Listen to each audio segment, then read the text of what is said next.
Probably looking at about a meter. I know that the 90s drought that we had in the 1990s was very, very bad, and it ended just before I became a field guide in about 1998, with the end of a very dry period ending in about 1996. We had a wet year 96, but it only really replenished stocks again in about the year 2000, and then it got dry again from the year 2000 to a peak at about 2009, and then 2012 and 13 were a wet year, and now we're in 2016, incredibly dry year. So I don't quite know, you know, we're looking at it over a very short space of time. To answer your question simply, I think we're going to need about a meter of rain, so probably about that much to break the drought. As to if we're in a 100-year dry cycle, a 1,000-year dry cycle, a 100,000-year dry cycle, who can really tell? I don't really know. I don't think anybody could really know. It's a bit of an educated guess. But we should see a change, Michael. If I were to suggest something, take a screen grab of this right now, and I guarantee you by the time Christmas comes along and we have our Christmas shots, this that you're looking at now, we won't be able to see one little piece of brown. That's my prediction. Not even one little piece of brown in this whole landscape will you be able to see in December, January. See if you can hold me to my word. All right. Now, while we make our way through to that tree there in the distance, we've got Brent who's waiting to give you an update.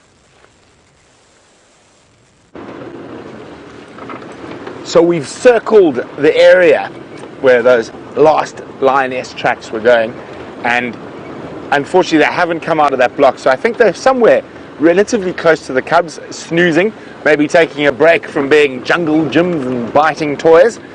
And I'm quite sure hopefully they will move back towards them later, or otherwise during the night. So what we're going to do is, I've heard a report of a nice herd of elephants to the west of us, and I do have ulterior motive for going there. About 500 meters away from where the elephants are a sleeping group of my favorite animals. Unfortunately, they are outside of our traverse zone for now, but those of you who watch regularly will know my favorite animal is the African wild dog, and we are getting at about the time of day that they are likely to become highly mobile. So we want to position ourselves to be in the general vicinity of those wild dogs in case they do decide to come south onto Djuma, which is very exciting. I could not think of a better way to end the day. I mean, lion cubs, wild dogs. I mean, you just don't get much better than that. And let's throw some elephants in between. Now, what I was saying, quite often we track for a long time and we're looking around, but there's literally anywhere we stop, there is going to be something interesting to chat about or to look at. And I said, there's a little experiment. I'm going to say, why don't you guys? And so, as I said, it's not set up. I'm not going to ask VM to ask me about something. So what I'm going to do is I'm going to stop when I get 5 tweets or 5 emails saying stop. And if you want to say stop, hashtag Safari Live or questions at WildEarthTV. And my challenge then is to find 10 interesting facts within 20 meters of the vehicle to show you. So we'll see how that goes. A very good friend, a family friend of ours, who owns safari companies up in Zambia, his guiding job interview, which I think is possibly one of the best guiding interviews that I've ever seen, is that he will take an interviewee out onto the bush like this, and he'll stop here and he'll give them 50 meters and 15 minutes to bring him 15 interesting facts. But while we look for a spot to stop, James has got a very interesting creature having a drink.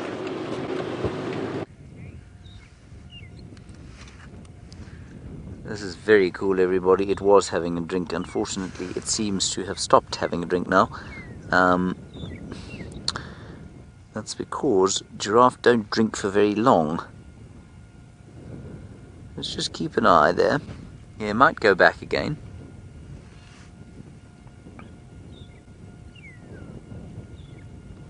Beautiful sight though. The light is just so beautiful here. There are 2 of them, obviously. They were both drinking, and now not so much anymore, but that's okay.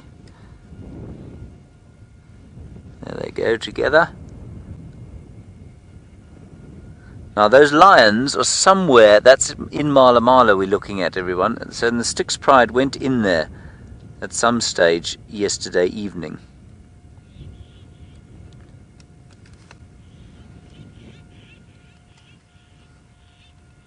It's a rather splendid sighting, I think.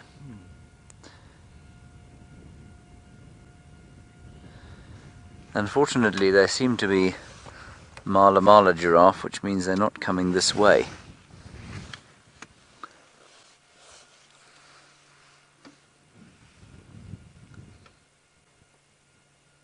And you can maybe hear that southeasterly breeze blowing gently. Ooh, and having a bit of a bite to eat there.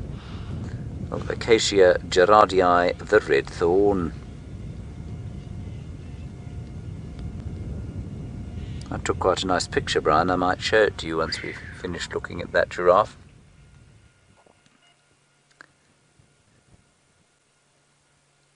Unfortunately, I mean, it's really rather irritating that they're going down south into Mala Mala there. Infinitely preferable where they're going up north into Cheetah Plains.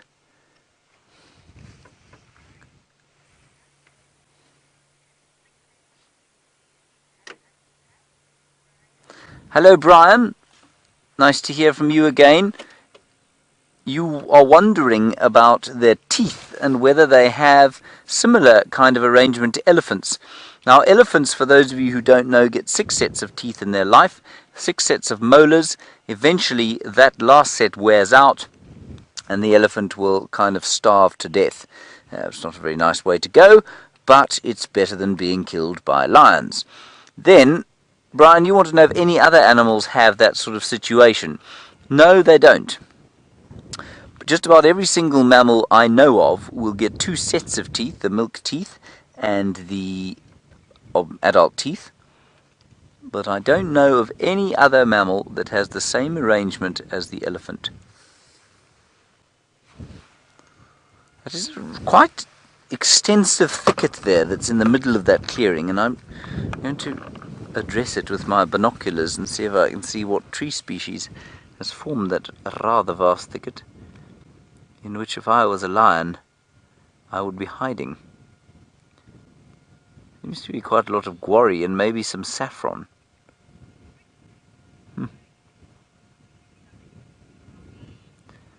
Hello, Tony.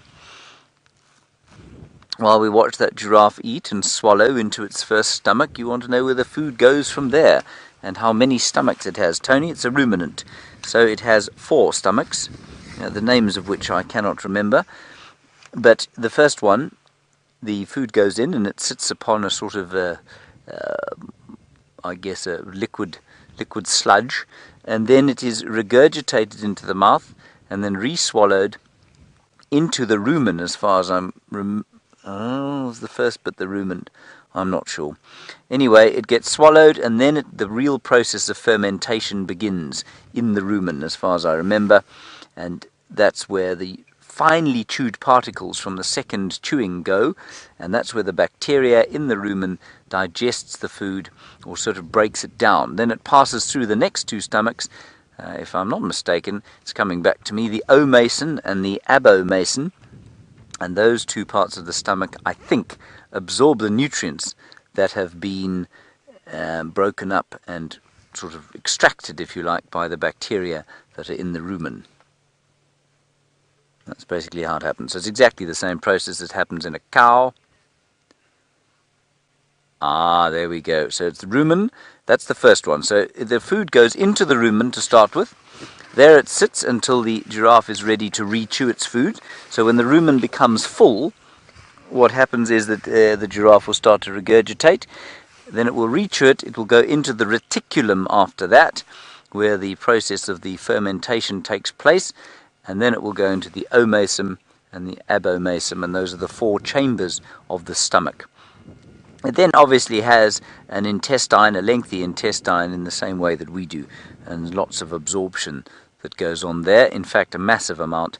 In fact, it's much longer than ours, because any herbivore has got a much longer proportionately intestine than we do.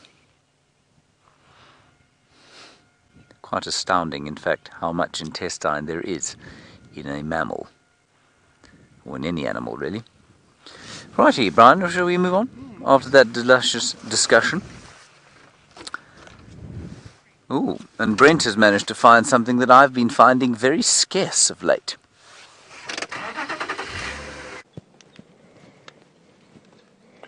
So James has been chatting about ruminants, and here's the second largest ruminant we get.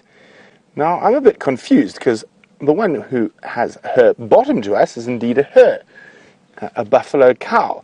But all the others I can see surrounding us are buffalo bulls, which leads me to surmise she's been separated from a breeding herd, probably by lions, and been quite long separated, so she decided to team up with the retired gentleman's club. And all I'm saying is that we've got one, so let's start, we've got one old buffalo bull, and two old buffalo bulls, and then 3 and 4 down there, 5 opposite us, and 6, 7, 8 behind us, all buffalo bulls, and one cow, unless there's a breeding herd around the corner that I'm not seeing. But even if I wasn't seeing them, I would hear them. A breeding herd of buffalo makes lots of noise.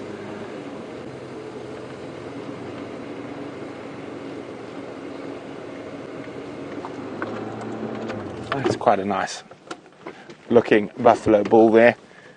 A little bit of a glint from the sun off his massive boss. A bit of a speckling of dust, of mud on him.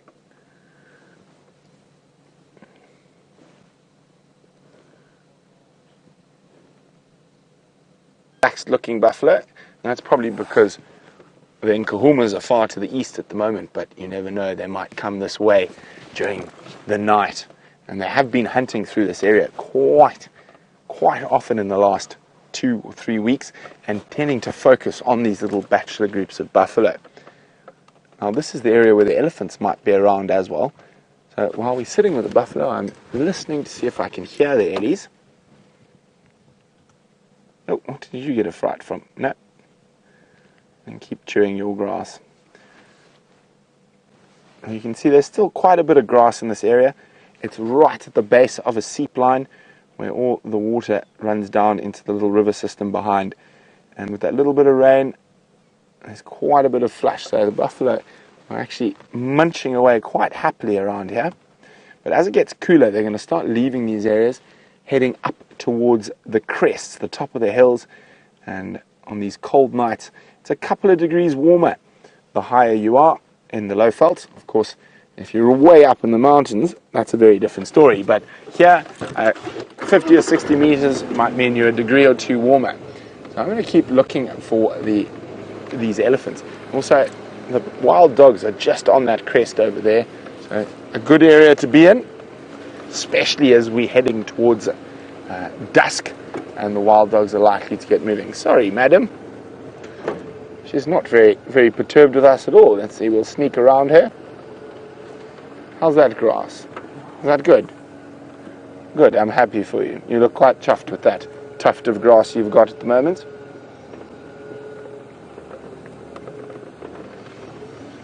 Oh, she's probably, as you can see, 4 feet from me, and she's taking no notice of the vehicle, and just carrying on grazing. And I'm going to let her graze a little bit along before I try and move past. She looks very happy with life. You can see her hips are starting to show a little bit there.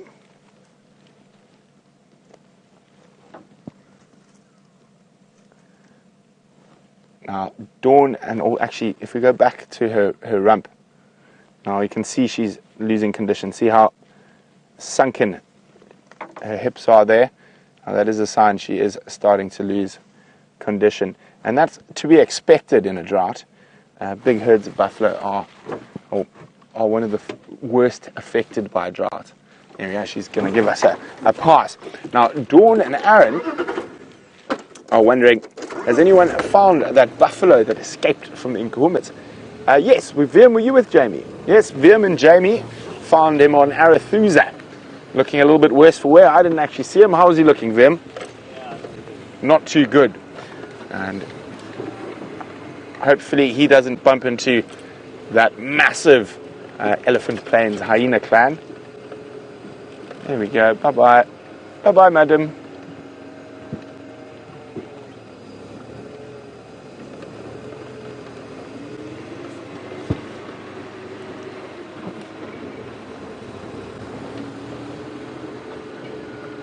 Okay. There we go. A nice little buffalo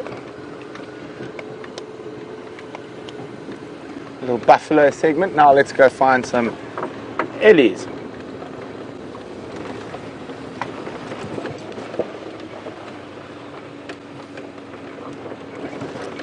Now, oh, bouncy, bouncy. Tasha's wondering how often do buffalo rely on water? Well, they generally like to drink twice a day, specifically the big herds. They'll drink generally in the early morning and again in the late evening. So they are very reliant on water, and that's one of the reasons why the drought affects them. Not is that there's no water available, but the distance, oh, some dust, excuse me, the distance between good grazing and water is quite vast. So they spend a lot of time walking, and that does severely affect their general condition. So I hope everyone's doing the wild dog mantra. They're just down this road, so we're hoping that they're going to come careering towards us a little later. But while we send positive vibes to the wild dogs, let's go see what James has got.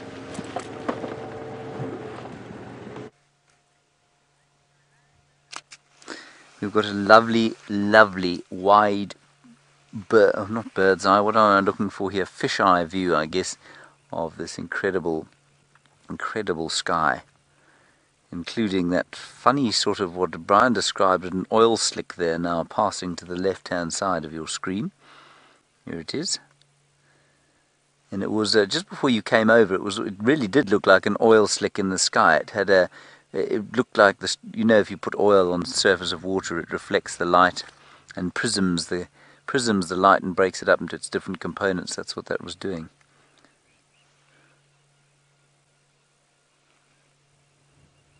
It is really quite amazing.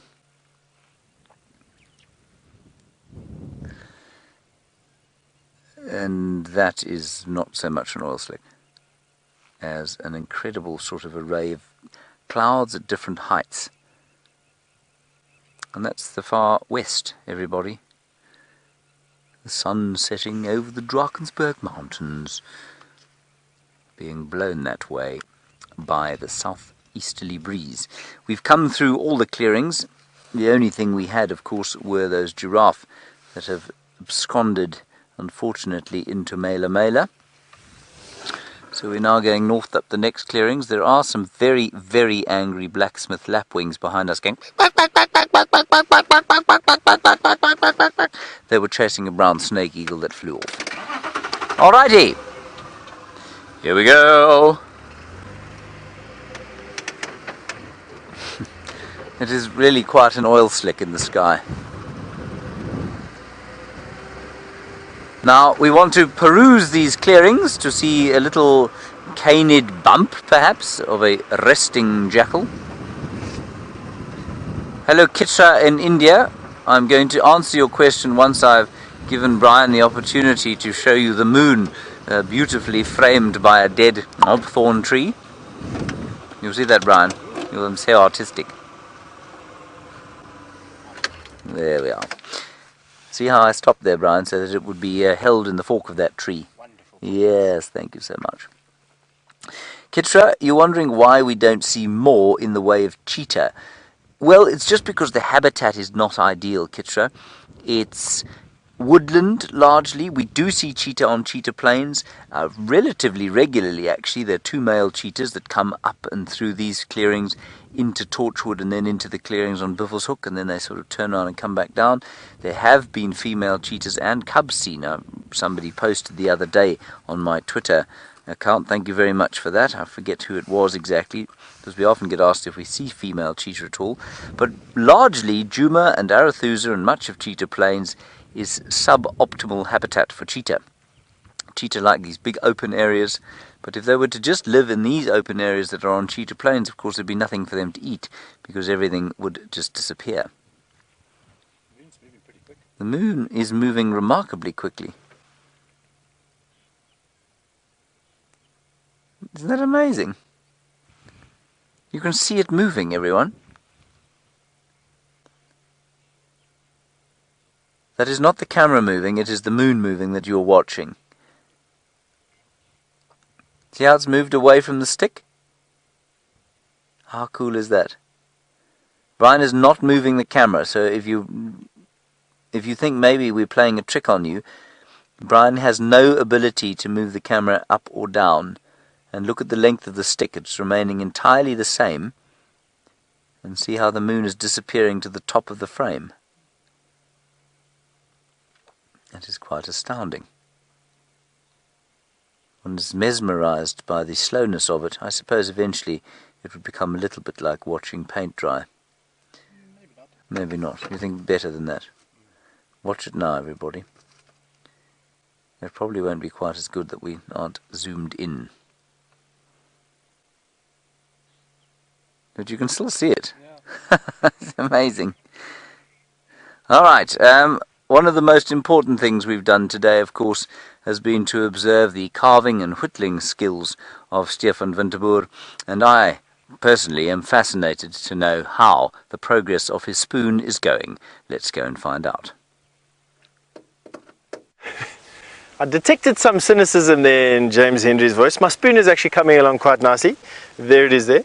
You can see gracefully curved with an attachment there to hang, and then the cup part and the bottom there. I'm turning it slightly through your hands. You've actually caught me scouring the banks of this riverbed over here for some sandpaper raisin bushes, which I'm going to use to finish off my spoon. And while I'm busy walking, I can talk to you a little bit about where we have been walking. We've been following this drainage line. Now, you know, watching this drainage line, which is this depression that you see here. Drainage line is an area it's basically like a creek or a ravine that floods after heavy rain, and it serves to drain an area of water.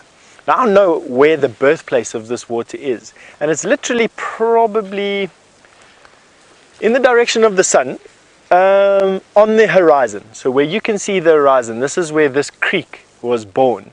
And it's born in a big field, it's big parkland, a big flooded marshy area that hasn't got any marsh in it at the moment, but this big marshy area, and then moves down into this depression. And it's been quite amazing as we've been ambling along here to see how quickly, how deep this particular ravine gets. Now in my search for some sandpaper raisin, we'll be able to go down here and hopefully I can show you how big it gets. Now this particular drainage line system actually gives our camp some water.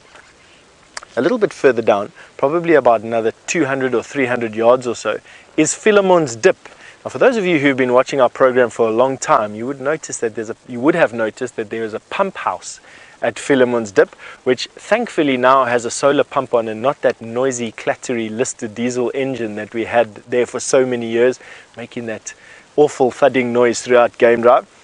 But it's amazing that in about 600 yards in a catchment area of roughly, I would say, I don't know, 20 square miles maybe, in terms of actual surface area, actual catchment basin, we managed to fill a whole camp full of water. And I mean, we don't use water, I mean, we use water sparingly, of course, but we don't use water all that lightly now.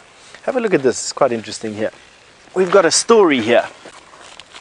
Here we have all these grasses arranged in an array, a circular pattern around this piece of bare earth.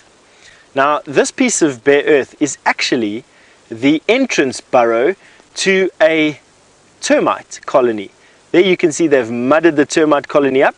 They would have been active at night, and they would have been chopping off these pieces of grass and carrying them to the nest. Sunrise caught this, which is basically a stockyard.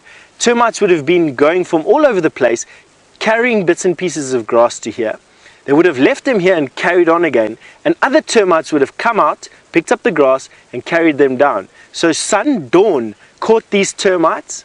They then cemented up their hole. But what is interesting is this here. This here is the dung of a dikop. Now dikops are nocturnal birds, large nocturnal birds that feed on termites, and what was obviously happening here is a dikop was standing right here feeding on the termites, who then bricked up their entrance to their burrow as soon as the sun came up. And dikops are nocturnal as well. Quite awesome, hey? Anyway, just my imagination drawing me a picture about what happened here last night. But on that, and you don't need any imagination for what Brent has got, absolutely. We're off to see some elephant.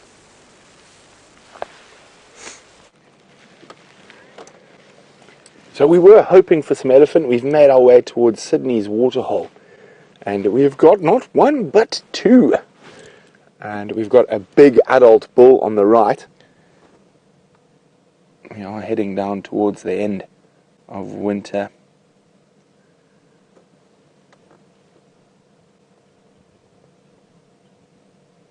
Now look there. Guinea fowl.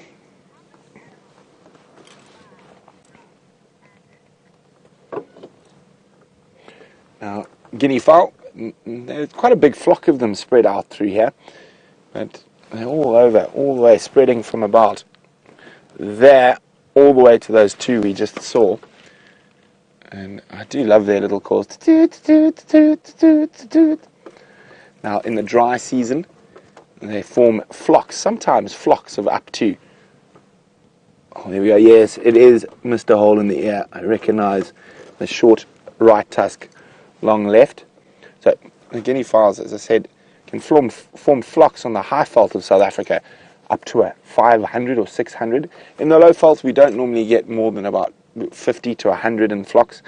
But after the first rains, they'll split up to pairs, into pairs to breed. And they're quite successful as ground nesters go. Now, Andrew is wondering how many animals are going to die in this drought. Well, Andrew, it's completely dependent. We might get some early rain. I personally don't think so. There's a few rain bets going around in camp at the moment. VM says the 1st of October, I think you said today? No, I haven't decided yet. Oh, VM hasn't decided yet. James says the 10th of October. I say the 10th of November. I think it's going to be very, very dry before we get our first major rain. But I didn't quite hear, but I think we're going back to James, and Ellie's about to disappear.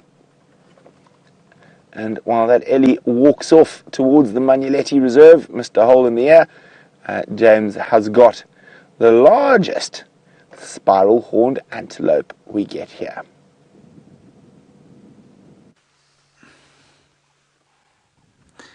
Well, certainly the largest one that we get here, everyone, the kudu. That is the many cow kudus coming across the road here, trying to find nice little bits of browse for themselves to eat before the night time descends. And we were discussing the number of stomachs the giraffes have, exactly the same system in a kudu here. Rumen reticulum omesum abomesum.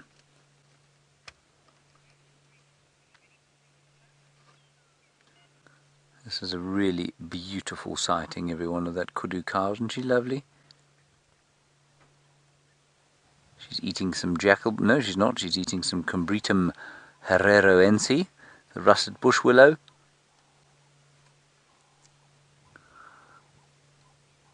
And there were some wonderful oxpeckers on a few of them as well. Can you hear them?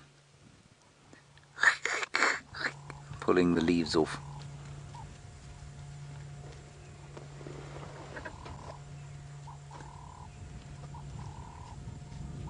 And those stripes, we think, break up the outline. And Brian was just saying, you said this morning to me, Brian, that in this kind of vegetation you find the animals disappear very quickly, and I was saying the same sort of thing, and you said even the white on a zebra almost sort of vanishes somehow. It's almost like an invisibility cloak, but only in this vegetation. You can see there how that is the case. So much more camouflaged for the winter than they are for the summertime, when it's very green and they can just stand behind a bush in order to stay invisible.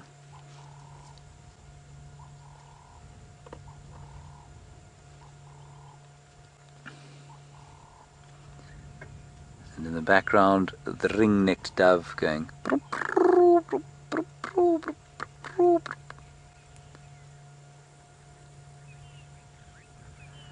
And again, pretty silent afternoon, you know, very little in the way of birds calling. A couple of laughing doves going.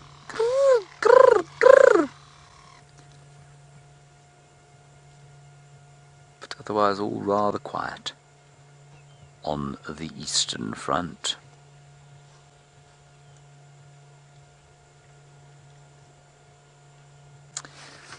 Right, Brian. Kudu out now. Let's go back towards the west. We're going to head into the sun now. Pretty much following the route that we followed yesterday. And I'm hoping that there's going to be the same wildebeest that we saw last time. Just around the corner here in a clearing. And then we'll do one more trip past 3 in a row pan. See if anything's come to have a drink. I suppose it hasn't been very hot. And so maybe that's why we haven't found anything drinking at these pans. But it's a bit strange to me. Lovely to have seen those giraffe. Look at this tree.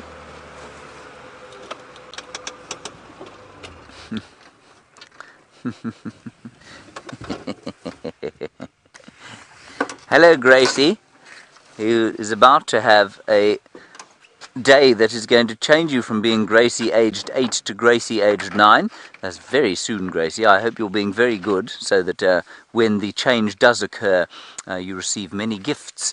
You say that you're very worried about the ostrich coming to collect me and run off with me into the bush when I do my little ostrich dance. Gracie, we're going to hope that the cameraman will warn me of the ostriches coming towards me. Brian, you'll warn me, won't you?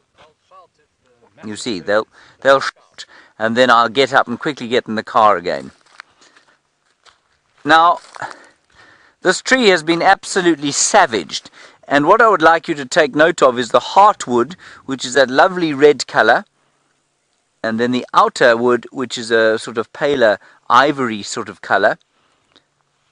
And I think this is a red thorn, an Acacia gerardii tree.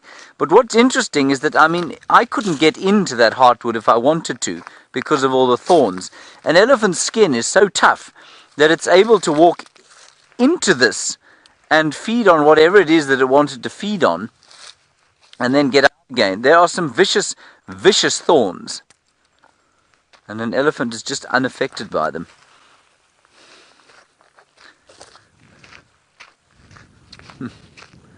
These clearings are rather spectacular, I must say. But I mean, that would pierce you down to, well, I mean, if I was to stick it in here, it would be pretty lethal, wouldn't it, Brian? Would be. Yes. Don't do that. No, I won't. I won't. You're not trained for that. You're only level 1 first aid. Yeah. Right, yeah. This is a good vintage. Oh, thank you. It's just the right age. Hey? It's delicious. Delicious earthy smell. You don't want it when it's just out. You want to give it... It's probably a day early. It's probably a day early. You want it about 4 days old for the best.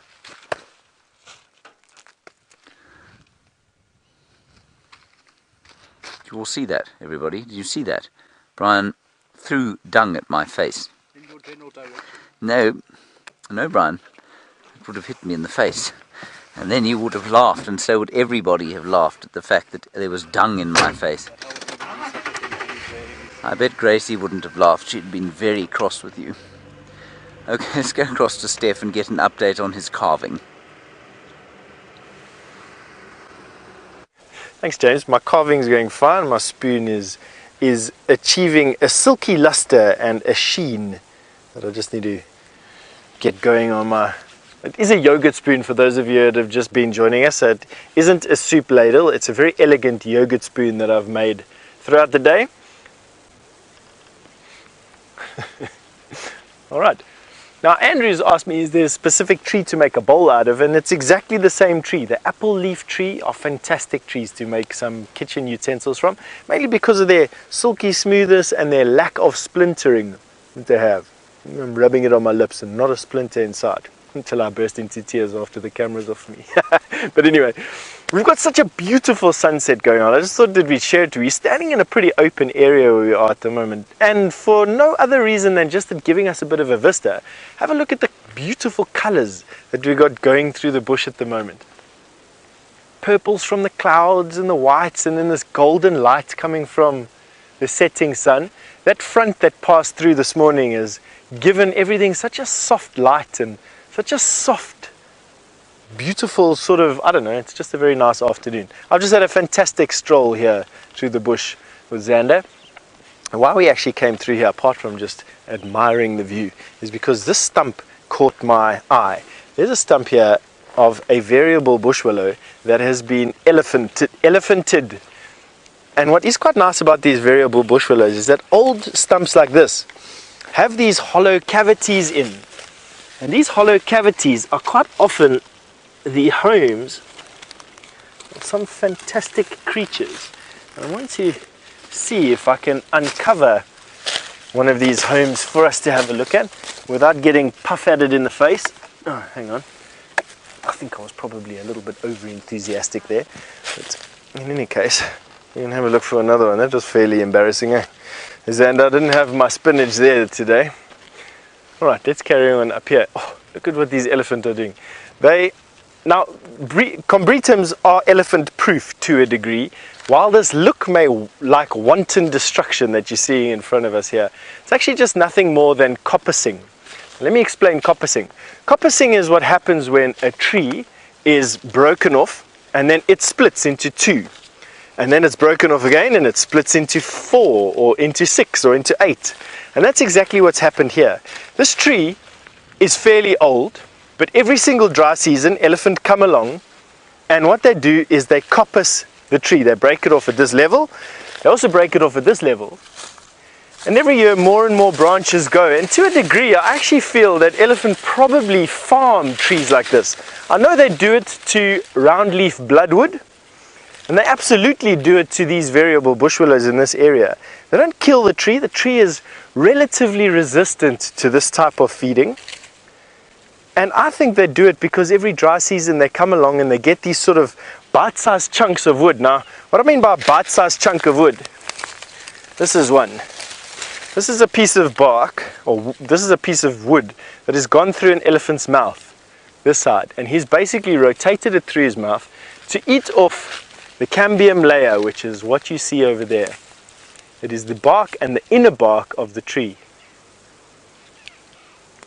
And that is exactly what these elephants are after. So I think they farm in a way. They do terraform. That's when the elephants sort of change the landscape to suit their own habits. And this is one of those ways of doing it. But you know, it is getting dark. And we do need to get Xander back before his massive beard starts to intimidate any male lions that might be in the area. So we're going to take this chance to say thank you very much for joining us on the bushwalk this afternoon. Hopefully I'll give you some feedback as to what my son thinks of his new yogurt spoon. I got a funny idea. He'll probably just use it as a bridge for his train sets, but nevertheless, we'll carry on with that. Thank you for all your support. Thank you for all your questions, and we'll catch up with you soon again. Have a good day wherever you are. Not sure if I heard that correctly, everybody. Blake is going to use a spoon for his train set. Well, I mean, I suppose he's a modern child. I don't know. Things have changed since I had a train set, but I don't remember having a spoon with my train set. Do you have a spoon with your train set, Brian? Let's also hope that it's probably better used at this train set because it means he'll get less splinters in his tongue, I suppose.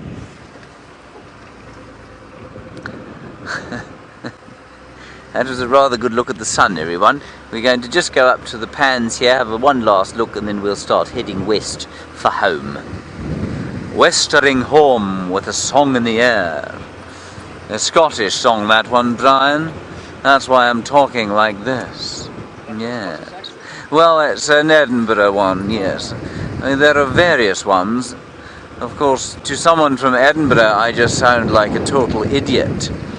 But to those who are not from Edinburgh, and if you say it with enough confidence, they think, oh yes, that sounds exactly like an Edinburgh borough. As opposed to a glass wage and one, which is much harsher to listen to. You know what I mean, Brent? When you're climbing a taxi cab, better use your spoon, it's left lots of splinters in my mouth. That's what they speak like in Glasgow, Brent. Sorry everybody. It's that time of the day.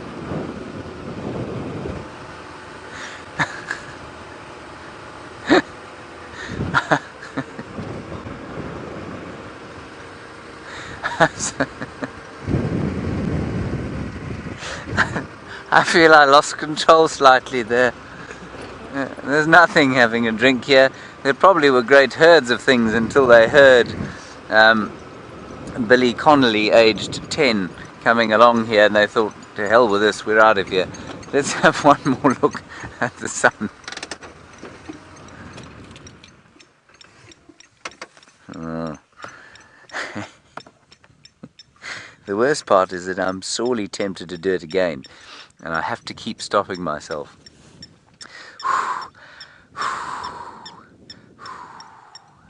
We're okay now.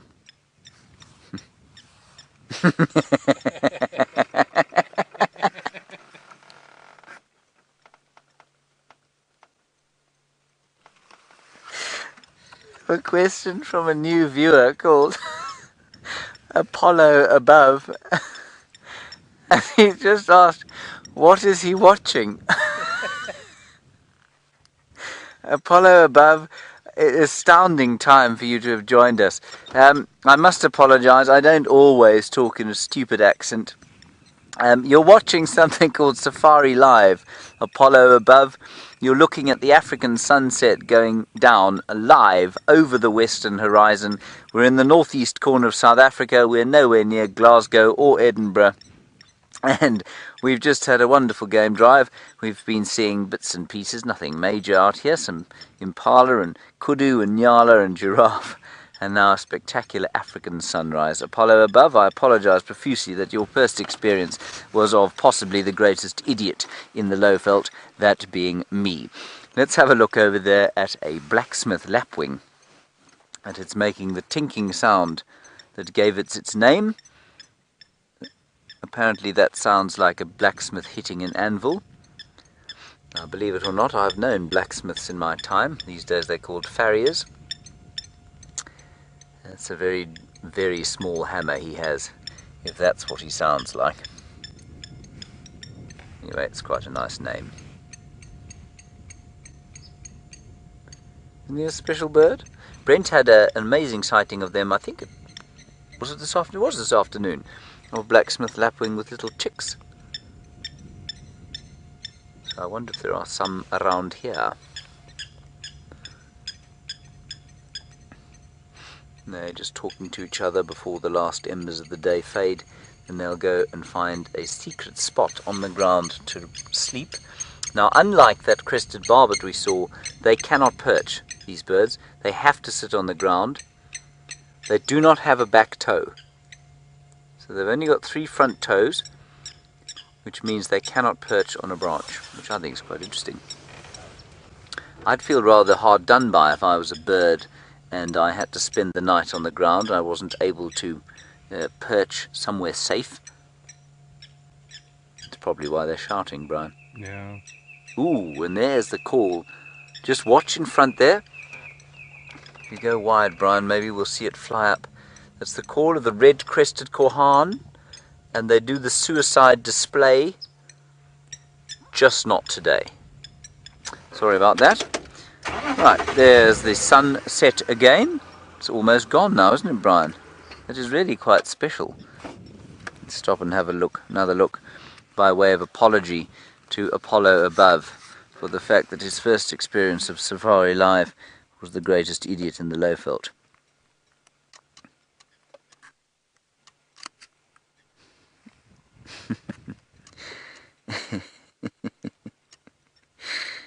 Brian, I think it's your fault. I'm not sure that I'm like this with anyone else.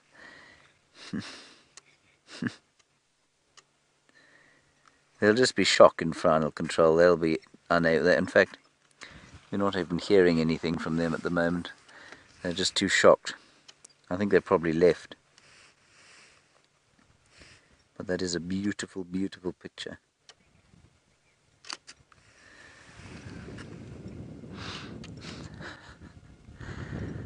Splinters in my mouth. Stop it.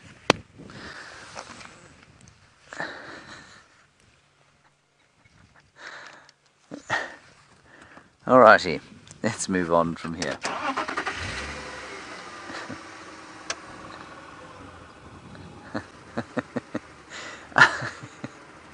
We've had a comment from the final control. They're a bit worried. They think Apollo above might have left already, and this might be his last experience on Safari Live.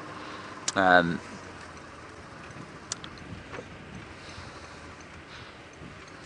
sorry about that. Well, lucky he didn't see. Imagine I'd been doing that when Brian brought his suave echinoderm into the front of the lens. Then he would really have been confused.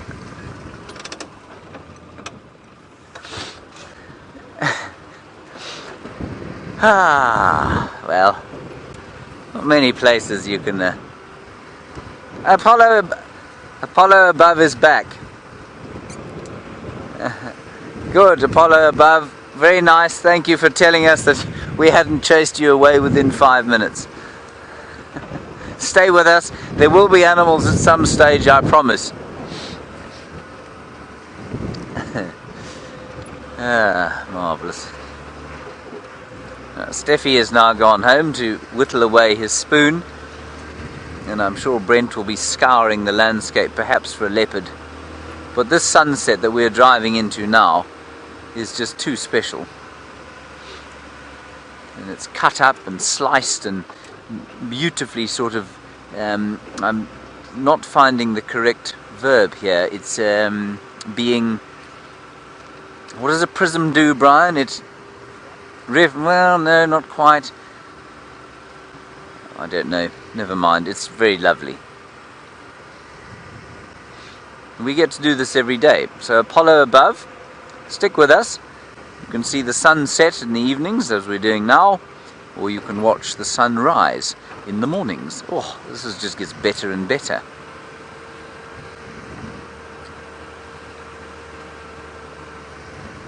Right, I'm going to keep staring very pleasantly at the sunrise, at least the sunset. In the meantime, I think my friend Brent's got something to show you.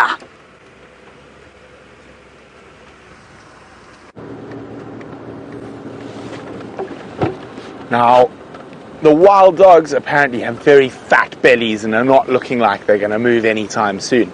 So what them and I have done is we've moved off to the western sectors of Djuma, and fingers crossed. There was a report of shadow not too far from our western boundary, and this is an area she does like to utilize when she's on Djuma. So if she has come east, I'm hoping we're either going to spot her tracks or her in this area. Now, of course, the other leopard we might see. Oh! 5 people have said stop. Now, if you've just joined, we had to stop at the immediate 5 people saying stop, and I now have to show you 10 interesting things within 25 meters of the vehicle. Whoopsie. Oh, I'm panicked now. What should I do? We'll start off with a good old standard. Now, am I going to be as boring enough? I need my knife for this adventure, I think.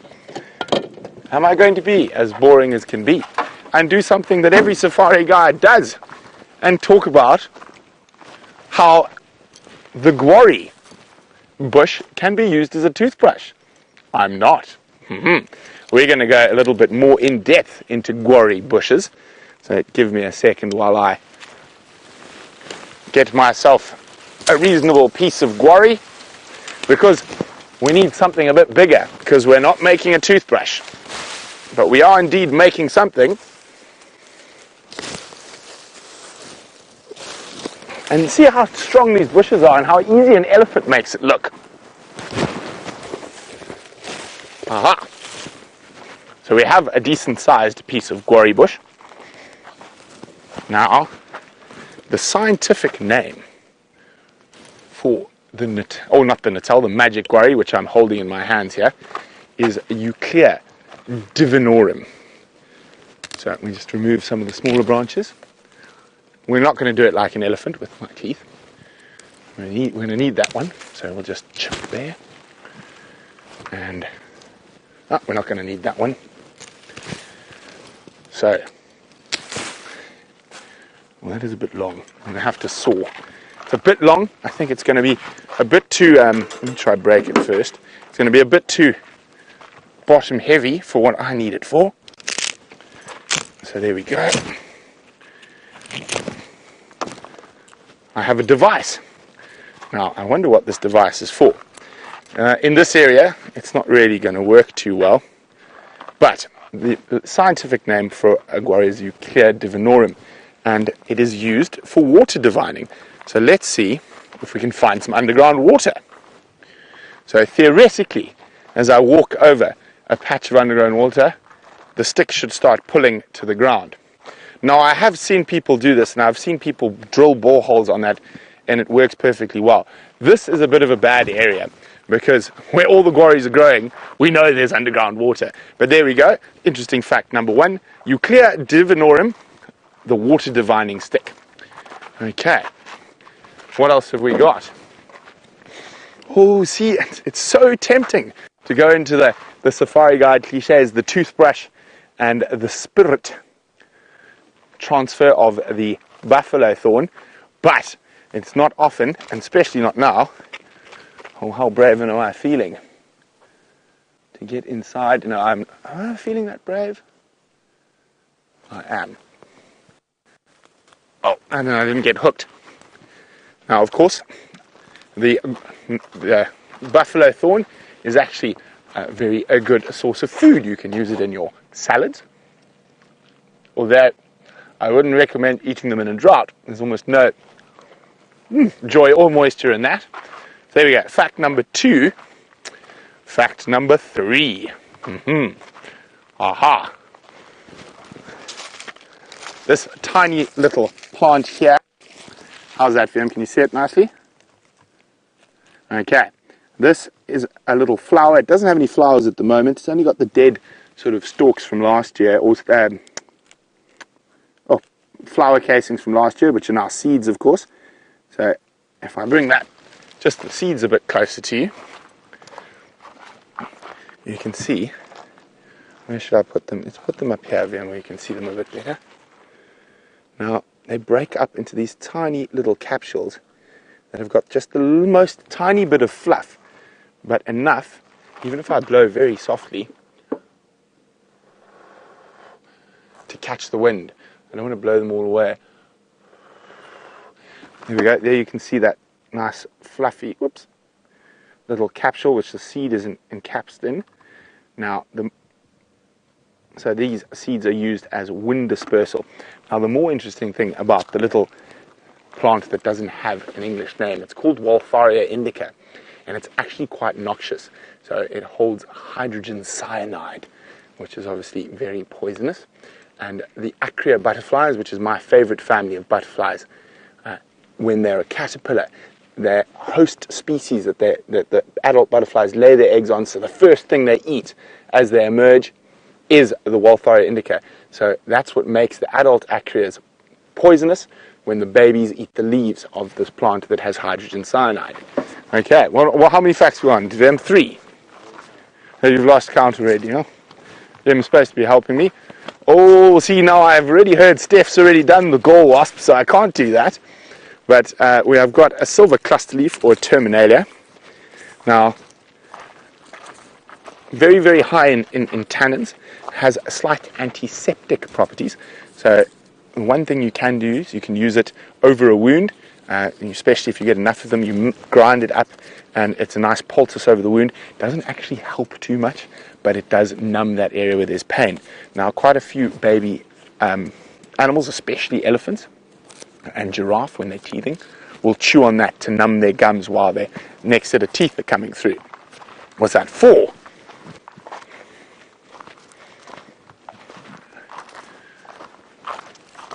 we've got a double whammy here. We've got the flaky bark acacia, Acacia exuvialis, and this is more a bit of fun than a fact. I really love that scientific name because I think if you ever had to jump on or tackle one of these acacia trees with these massive white thorns for protection, you would have to be very exuberant. But what I actually saw here is a community spider nest. Now, this is the only communal living spider in the world, and I'm trying to see, is this one active? Sometimes it's quite difficult to see whether they are, and especially at this time of the year. I can see some little wing casings in here, so probably active, and a little nest like this can probably hold a couple of hundred little spiders, and anything that comes near their home is a great thing for them to catch. So there you go, that's number 5. Now, the most common sunbird we get here, and I just want to make sure this isn't one, because it could be, the white-bellied sunbird will actually take over abandoned communal spider nests, and they'll make a little hole in it, and then they'll make a false hole in it. So there will be a false hole that a snake or something might want to go into, but then finds out it's a dead end. And just below that, a much even smaller hole is where the sunbirds have now hollowed out the end inside, and they use it as a nest. And there's a really nice one of these nests close to Buffels Hook Waterhole.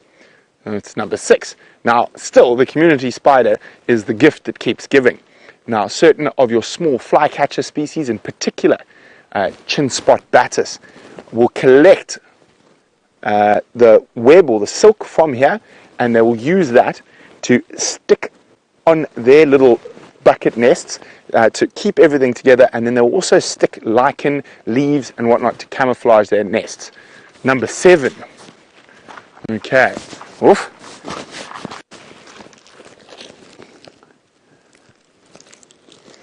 Oh, it's not very smelly, so, and we've done it before too often. Let's look for something out of the ordinary. I'm trying to avoid doing the stuff we do on every safari, although sometimes it is a little bit difficult.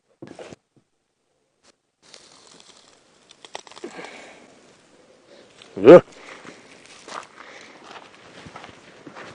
Now, you can imagine going to your local spice shop and getting something I'm not a big fan of. I don't know, Vim, are you a big fan? Oh, Vim doesn't look trusting because I haven't told him what it is. Give it a big smell. Licorice. Wild aniseed. Now, this is actually very good for cooking if you like aniseed, which I'm not a big fan of. It always reminds me of my grandmother. On the farm, she used to collect it, and she used to cook lots of different meats covered in wild aniseed. My grandmother also used to eat half a kg of, or still does eat half a kg of licorice every day.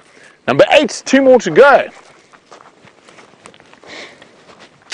A wonderful little leadwood, and definitely one of my most favorite trees in the whole of Africa, specifically the really massive individuals. And a nice just little interesting tidbit about the leadwood: if we had to cut off a branch and drop it in water, it is so dense it would sink. So isn't that incredible? That's number 9, and the leadwood to take it home with number 10.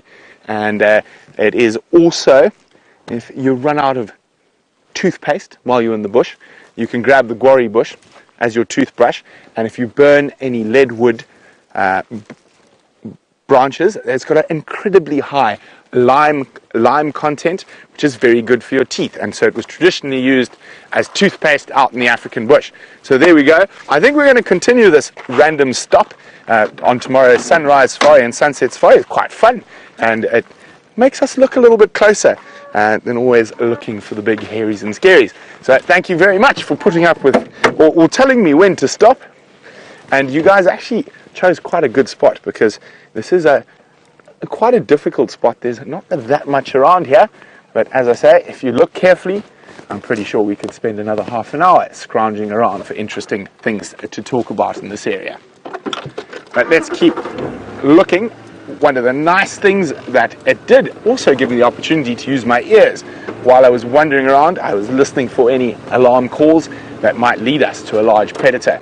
But I'm sure you guys cannot wait to get back to the highly entertaining and a very interesting James Hendry.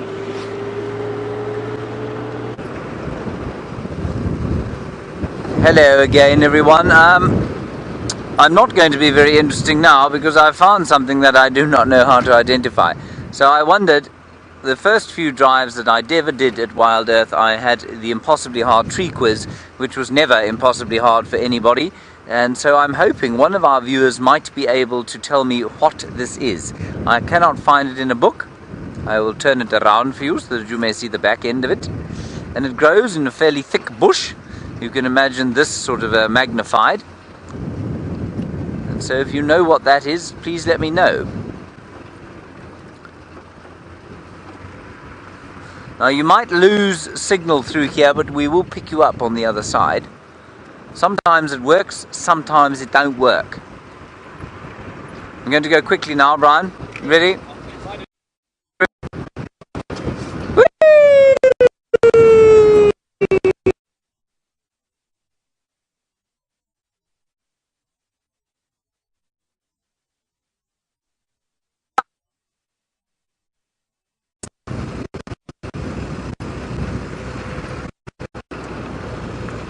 Oh, we're back. Well done, everybody. You stayed. Excellent. That's just a little small wanini. Again, that has no English meaning because it's not in fact a word in any local language. And we will now make our way back onto Djuma and see what is there for the nighttime activities. I'll put my tree back here in case you're still wondering what it is. And it only occurs on Cheetah Plains. It does not occur on Djuma, as far as I can tell. I'm sure you'd find one or two of them there, but it occurs in very thick stands on Cheetah Plains.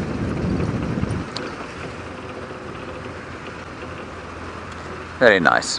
The sunset continued to amaze us. I took a few pictures of it, and then we decided that we'd head along, but look at the subtle result of it. I mean, that is just too much, really, isn't it? Huh. It truly is absolutely gobsmacking.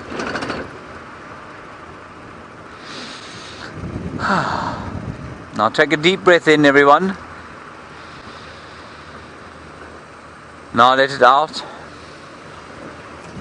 Now close your eyes and do the same thing.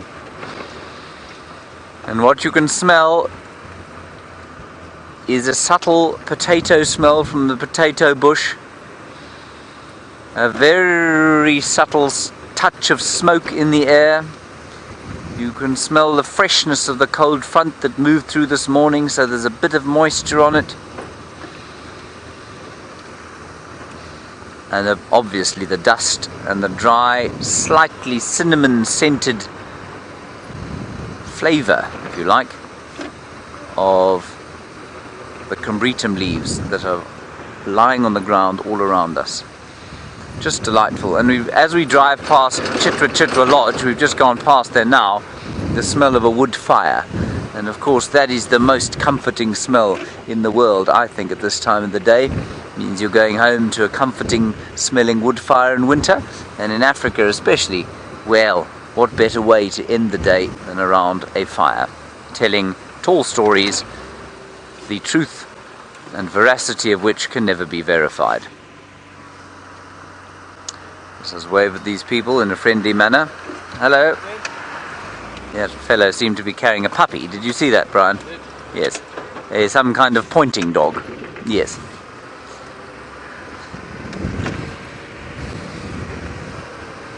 African wild olive, Miko, could be. Let's keep that in mind, thank you. First option, I'll have a look when I get home at an African wild olive and a tree. African, it could be.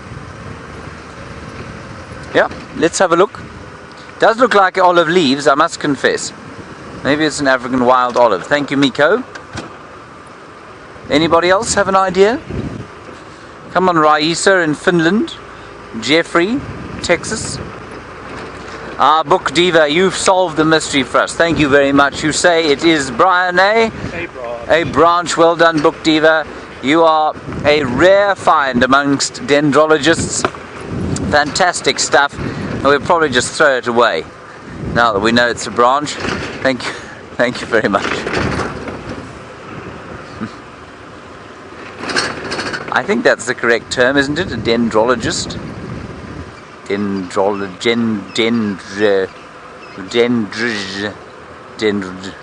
Yes, something like that.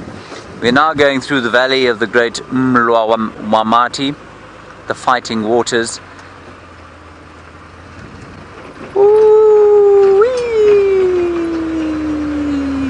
And we're going to stay on the southern boundary here, and just on the off chance that Karula decides she'd like to come back north.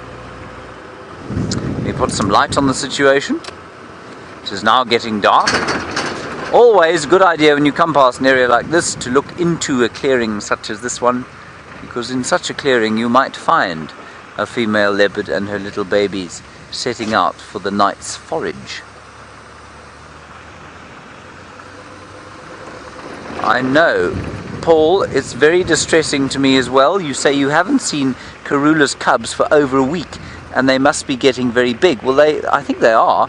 I haven't seen them. I'm trying to think if I've seen them since I've been back. I don't think I've seen them since I've been back from leave, and that's what, Brian, that's almost a week and 2.5 weeks now. So yeah, just over a week, just over 2 weeks, sorry. Addled my mind. So I'm not sure where she must be on a kill, I suspect, down in Little Gowrie. Not a huge amount of game drive activity down there, and so I think she sometimes goes completely unnoticed. Same as Shadow. I think Shadow is spending a huge amount of time on Hofmans, which is to the south of us and to the east of Arathusa. And you know, people go on there if there's a sighting, but I don't think they go and do too much tracking there. And I think Shadow's little Zara is growing up without us, which is a bit sad. Anyway, hopefully we'll spend some time with her fairly soon. And I don't know if you've had an update on Sindile. Many of you, if you are wondering, should go and watch Gerry Camacho's Facebook page. Join him, follow him. He has the collar. He's the guy who operates the collar on Sindile. And the last ping I think he had was at Londolozi, basically, which is 7 kilometers down that way. So he is wandering quite widely. Let's go and find out what's happening with Brent. We're going to go to the end of this road and then head north for home.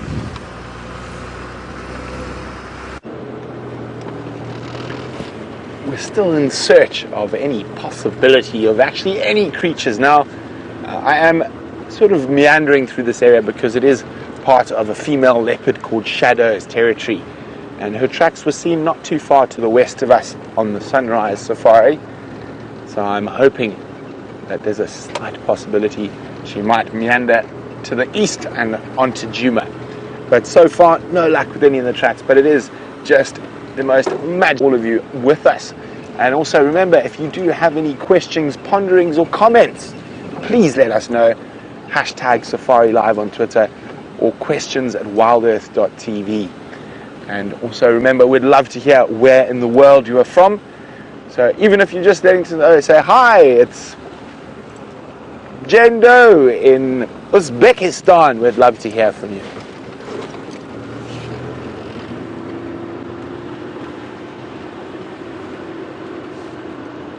We are coming towards the end of the sunset safari, but we never give up, not to the last second. There could be an incredible sighting just around the corner. And it has been a fun-filled day indeed, and exciting prospects for tomorrow's sunrise safari, and with those Inkahumas all about on Djuma. And hello, misters.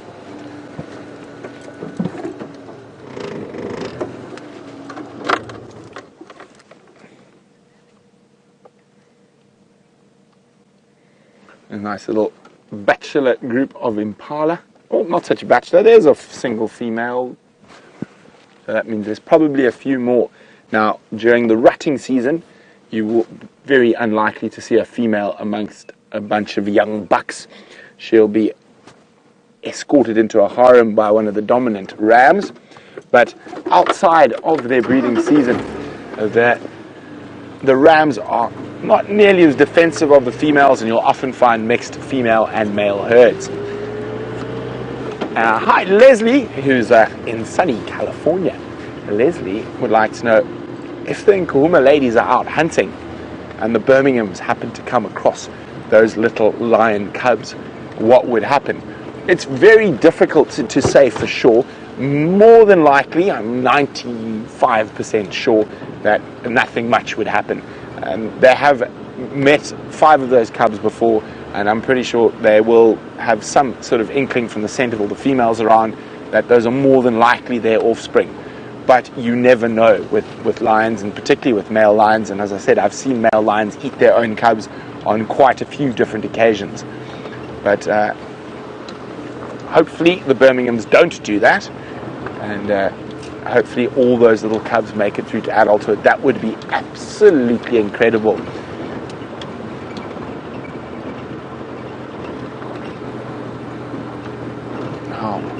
Checking a lot of these big animal paths as I go through here. This is a favorite area of leopards to walk through, and we're at the right time of the day for the leopards to get moving. And it's it describes one of my favorite, or the word to describe this time of the day and my other favorite time of the day is one of my favorite words. And I'm sure a lot of our regular viewers have heard me probably overuse the word, but it is such a fantastic word. I feel I need to say it at least 20 times a week. So this time of the day, and also early morning from pre-dawn into dawn, is called crepuscular. Crepuscular. And the crepuscular wandering animals are often the most interesting. So at the crepuscular times, you're likely to find lion and leopard and hyena out on the prowl, starting or ending their prowling.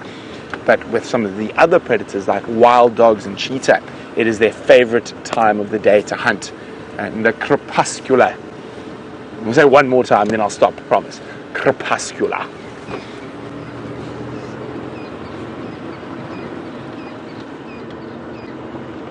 So unfortunately, no leopard tracks on Djuma today. But that's the wonderful thing about going out every day. And one of the things that excites me about sharing my African wonderland home with everyone is that tomorrow we might have leopard tracks everywhere, and we have lion tracks everywhere, and there's just a great excitement of things to follow. But of course, not always about them. There's literally a plethora of wonderful things to find out here.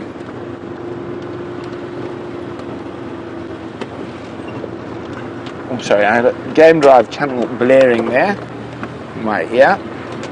But I know I've got a question from Katja.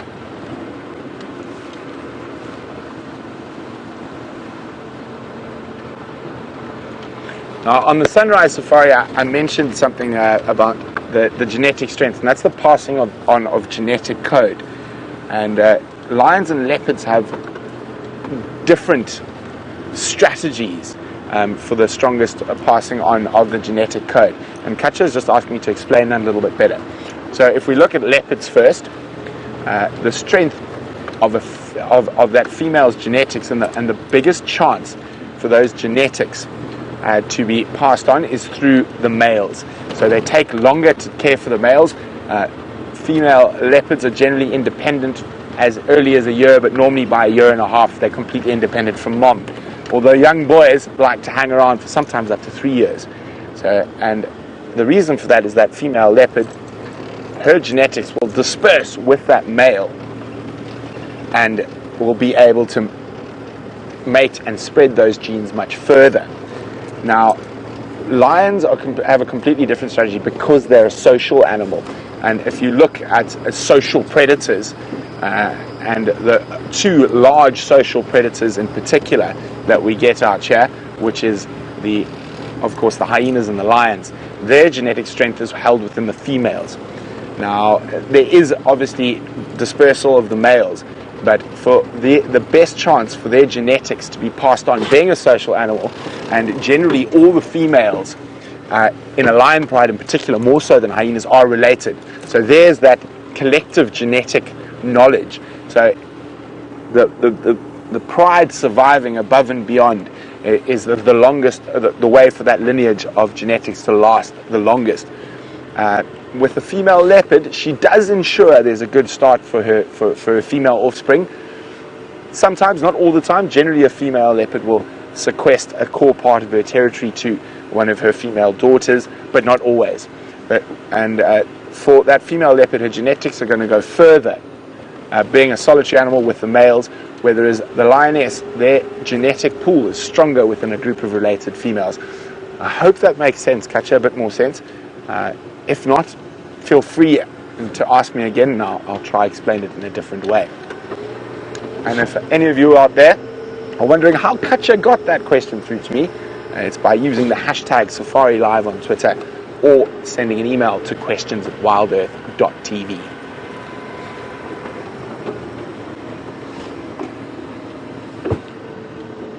Now, the weather's been quite interesting over the last while. We've had strong winds and a cloud build-up, but the cloud generally dissipates during the day. And I'm wondering what weather's going to be in store for us on the Sunrise Safari tomorrow. I'm hoping clear skies and lots of fresh tracks. Now, Vam and I are going to start heading for home, and what an incredible day, and as again, we're so thankful that all of you were able to join us for both the safaris, and those on the Sunrise Safari were able to witness the first connection of the tiny Nkahuba cubs to the rest of the pride, and it's going to be absolutely fascinating. Watch that whole process unfold, but it seems now already, in a few short hours, those young little cousins have already been accepted by the older cubs, which is wonderful news, and all the cubs are together while the lionesses are out hunting.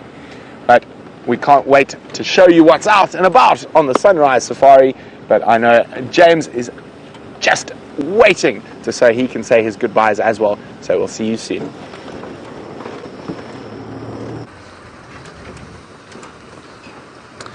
We are just, for the last few minutes, everyone, going to go past the Djuma pan and see if there isn't anything there. Those of you who are watching it can probably tell me. I doubt there is anything, but we don't know where Karula is, and maybe she'll pop out for a drink. We also don't know where all the lionesses for the Nkahumas are, so they might pop out for a little drink after a hard day of mothering. I imagine looking after that many children for a day would result in definite need for a drink.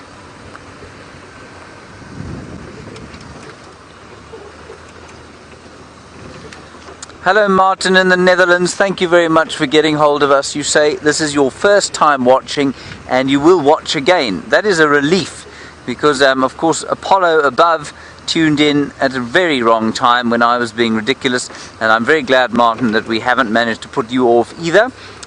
Yes, I think it's a remarkable thing that we do here. I mean, if I say so myself, this incredible show of watching one of the world's most iconic landscapes live twice a day. Well, I'm just tremendously privileged to be working here, and of course to have all of you along for the ride. Let's go and have a quick look here. I'm really rather hoping Mvula and his consort will come wandering down onto Vuyatela tomorrow morning.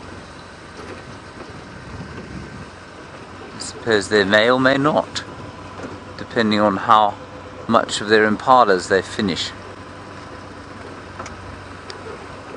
No, I don't see any lionesses wandering down for a drink, Brian. They must have gone to another bar. The Lion Bar on Torchwood, perhaps.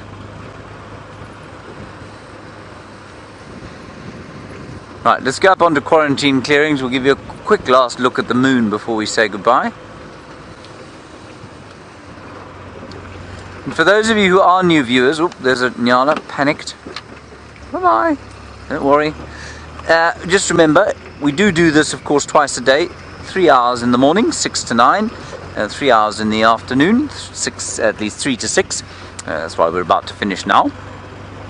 And that's Central African time. And those times will shift with the seasons, so they will get earlier in the morning and later in the evening as the summer progresses, until very early morning. Well, the earliest morning is we start at 5 and then finish at 8.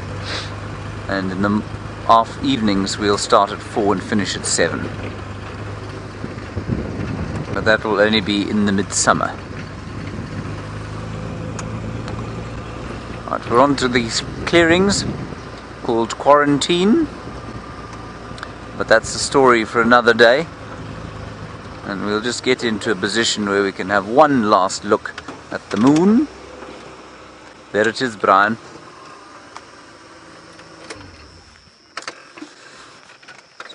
Thank you to all of you for joining us today. It's been a wonderful drive. Again, Brian and I failed to find any form of big game, but that's okay. We had a lovely time. Thank you for joining us. Thank you to Brent, of course, in the other vehicle with VM, and Kirsten and Rebecca in the final control. Mostly to all of you, and may you stay safe and happy wherever you are during the course of the evening. And final goodbye to the suave echinoderm.